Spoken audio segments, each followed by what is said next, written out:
Pro cartoon story की कहानी है राजा और होशियार चिड़िया। बहुत समय पहले भारत में एक समृद्ध और विकसित राज्य था। चारों ओर हरियाली, खेतों में लहलहाती फसलें, लोगों के चेहरों पर संतोष और महलों में वैभव। सब मिलकर इस राज्य को किसी स्वर्ग जैसा बना देते थे। उस राज्य के राजा विक्रम सिंह अपने न्याय और पराक्रम के लिए प्रसिद्ध थे। उनकी रानी सूर्यमाला अत्यंत सुंदर और दयालु थीं। महल की दीवारें संगमरमर की बनी थीं, जिन पर सोने की नक्काशी झिलमिलाती थी। लेकिन इस भव्य महल में एक छोटी सी साधारण सी चिड़िया भी रहती थी। वह रानी की खिड़की के पास अपना घोंसला बना चुकी थी। रानी को चिड़िया बहुत प्रिय थी। हर सुबह वह मीठे स्वर में चहचहाकर रानी को जगाती। एक दिन चिड़िया ने देखा कि राजमहल के भीतर कुछ अजनबी चेहरे बार बार घूम रहे हैं। वे सैनिकों के वेश में थे, मगर उनकी आंखें हमेशा संदेह से इधर उधर ताकती रहतीं। चिड़िया ने अपनी तीक्ष्ण दृष्टि से समझ लिया कि ये लोग राज्य के लिए खतरा है। रात को वह राजा के कक्ष में उड़कर पहुंची।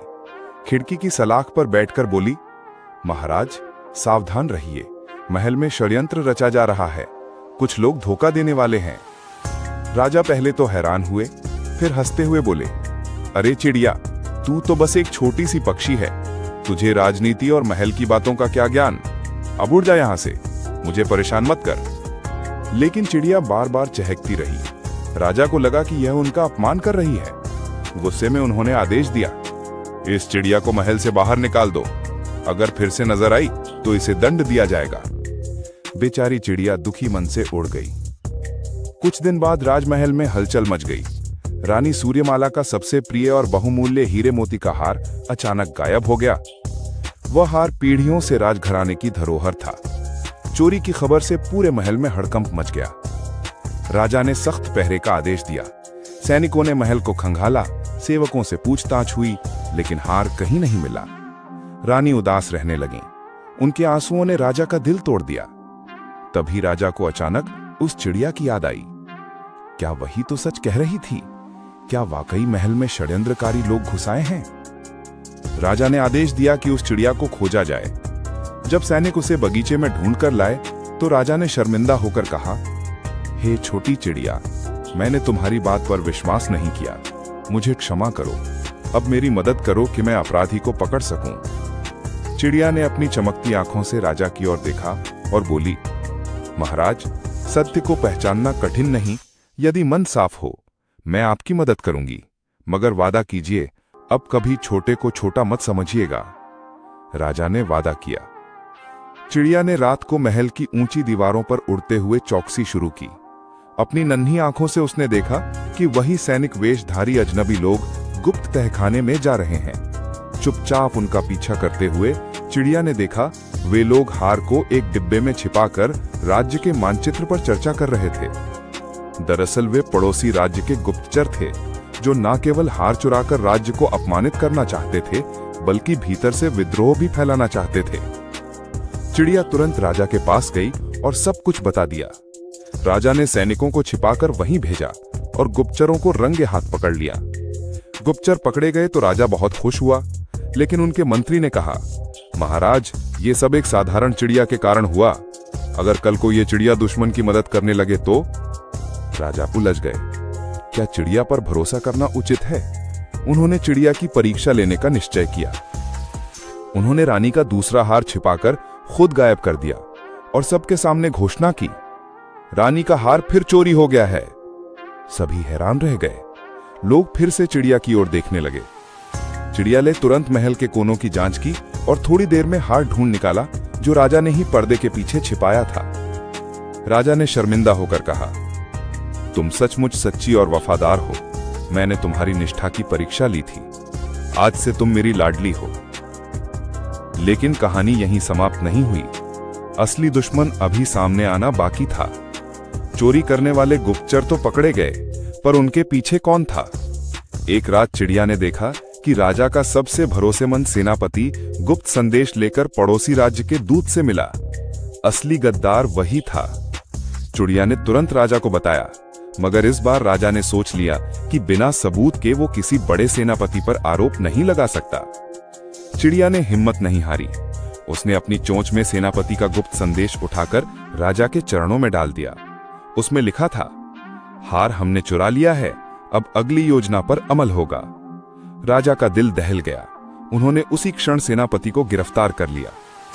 राज्य बच गया। प्रजा ने राजा की जय जयकार की। रानी ने अपना हार वापस पाया। राजा ने सभा में घोषणा की, ये राज्य आज सुरक्षित है तो एक नन्ही चिड़िया के साहस और वफादारी के कारण मैं इसे अपनी बेटी की तरह मान दूंगा। उस दिन से चिड़िया महल की लाडली कहलाने लगी। उसे कभी भगाया नहीं गया, बल्कि महल के हर कोने में उसके लिए दाना पानी रखा जाने लगा। चिड़िया ने साबित कर दिया कि साहस आकार पर निर्भर नहीं करता। प्रो कार्टून स्टोरी की कहानी है दोस्ती बंदर और लोमड़ी की। जंगल में एक घना और हरा भरा वन था, जहां तरह तरह के जानवर रहते थे।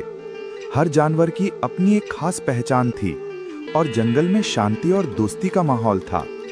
इस जंगल में दो सबसे अच्छे दोस्त रहते थे, एक लोमड़ी चिंकी और दूसरा बंदर मिट्ठू।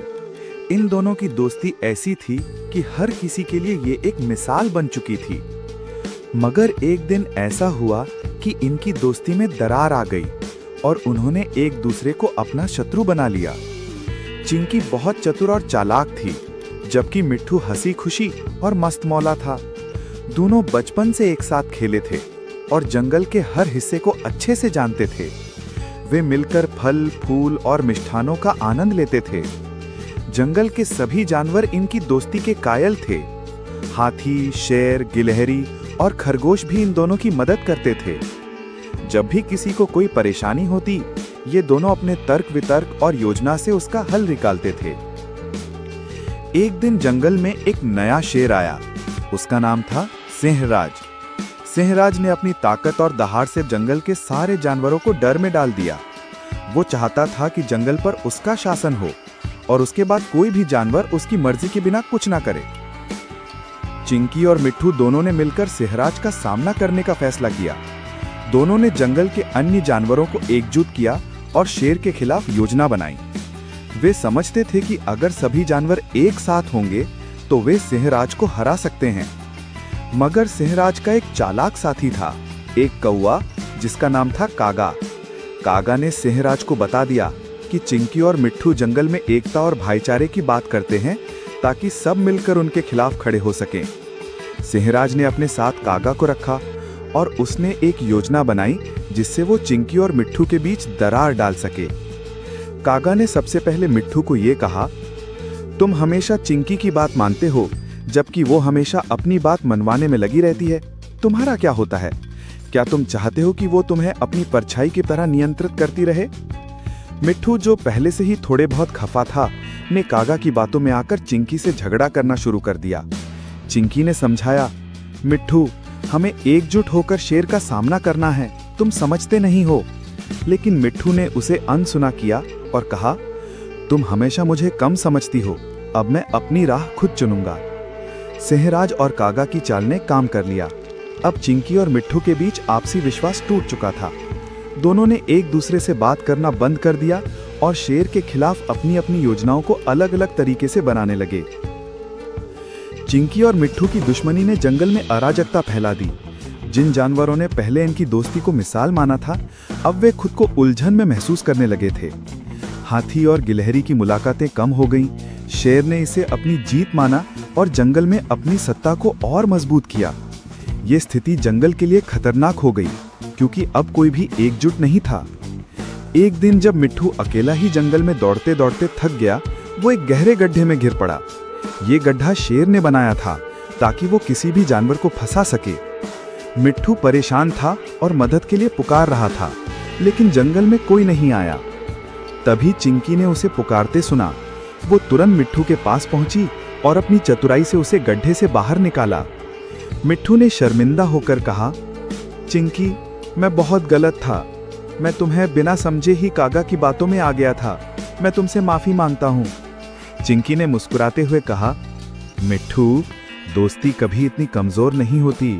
हम दोनों ने अपनी दोस्ती को समझा है। अब हमें शेर के खिलाफ एक साथ मिलकर लड़ना होगा। चिंकी और मिट्ठू ने मिलकर बाकी जानवरों को एकजुट किया। वे सब मिलकर सिंहराज और कागा के खिलाफ खड़े हो गए। इस बार सभी जानवरों ने मिलकर शेर और कौवे को हराया। शेर को जंगल छोड़ना पड़ा और कागा को भी सबक मिला। सभी जानवरों ने मिलकर सेहराज का पीछा किया और सेहराज पीछे जा रहा था कि वो वही गड्ढे में गिर गया। सबको बहुत खुशी हो गई। सेहराज को सबक मिल गया और कौवे ने दूर से पेड़ पर बैठकर देखा, लेकिन सेहराज के लिए कुछ नहीं किया। जंगल में फिर से शांति वापस आई और सभी जानवरों ने मिलकर तय किया किसी के मुश्किल में जरूर मदद करें। अब सभी ने यह सीखा कि एकता में शक्ति होती है और दोस्ती कभी टूटनी नहीं चाहिए, चाहे कितनी भी मुश्किलें क्यों ना आ जाएं। चिंकी और मिट्ठू की दोस्ती फिर से मजबूत हो गई। वे समझ गए थे कि दोस्ती सिर्फ अच्छे समय में नहीं, बल्कि मुश्किल समय में भी परखी जाती है। उनके बीच का प्यार और विश्वास अब हर किसी के लिए एक प्रेरणा बन गया था। जंगल फिर से खुशहाल हो गया। ये कहानी न केवल दोस्ती की अहमियत को दर्शाती है, बल्कि ये भी सिखाती है कि किसी भी मुश्किल घड़ी में समझदारी और एकता से ही समस्याओं का हल निकाला जा सकता है। प्रो कार्टून स्टोरी की कहानी है मोती गाय। उत्तर भारत के एक छोटे से गांव सीतापुर में, जहां सुबह की शुरुआत मुर्गे की बांग से होती थी और शामें चूल्हे की रोटियों की महक से महक उठती थी, वही एक 7 साल का नन्हा बालक आरव अपनी मां के साथ खेतों में खेलने जाता था। आरव का मन किताबों में कम और खेतों, जानवरों और मिट्टी में ज्यादा लगता था। एक दिन आरव के पिता रामस्वरूप जी बाजार से एक नन्ही सी दूध सी सफेद बछिया घर लाए। उसकी आंखें मोती की तरह चमक रही थी, इसलिए आरव ने उसका नाम रखा मोती। मोती और आरव एक दूसरे के सबसे अच्छे दोस्त बन गए। आरव उसे गुड़ खिलाता, चारा खिलाता और रोज स्कूल से लौटते ही उसके गले लग जाता। मोती उसकी आवाज पहचानती थी।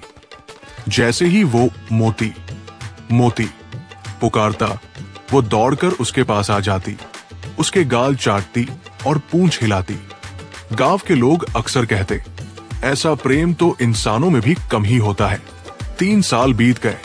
अब आरव 10 साल का हो गया था और मोती भी बड़ी हो गई थी। इसी बीच रामस्वरूप जी को शहर में नौकरी मिल गई, एक फैक्ट्री में मूशी की। उन्होंने सोचा कि अब आरव को बेहतर पढ़ाई के लिए शहर ले जाना चाहिए, लेकिन समस्या थी, मोती को शहर नहीं ले जाया जा सकता था। पिता ने कहा, आरव, शहर में जगह नहीं है और मोती को खेतों की जरूरत है, उसे गांव में ही छोड़ना होगा। आरव ने बहुत विरोध किया। उसने खाना छोड़ दिया, रोया, गिड़गिड़ाया, लेकिन आखिर में उसे जाना पड़ा। जाते समय उसने मोती को गले लगाकर वादा किया, मैं बड़ा होकर वापस आऊंगा और तुझे जरूर ले जाऊंगा, ये वादा है मेरा। मोती ने बस चुपचाप उसकी ओर देखा, जैसे समझ गई हो। शहर की जिंदगी आसान नहीं थी। आरव को हर चीज में मोती की याद आती, दूध पीते वक्त, घास की महक में, बारिश में भीगते समय। लेकिन उसने अपने वादे को जिंदा रखा। वो दिल लगाकर पढ़ने लगा। समय के साथ वो एक होशियार विद्यार्थी बन गया, लेकिन सबसे खास बात यह थी कि वो पशु चिकित्सक, वेटरनरी डॉक्टर बनना चाहता था, ताकि वो जानवरों की मदद कर सके, जैसे वो मोती की करता था।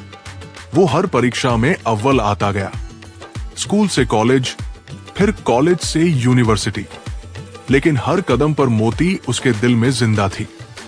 गांव में मोती अब बूढ़ी हो चली थी।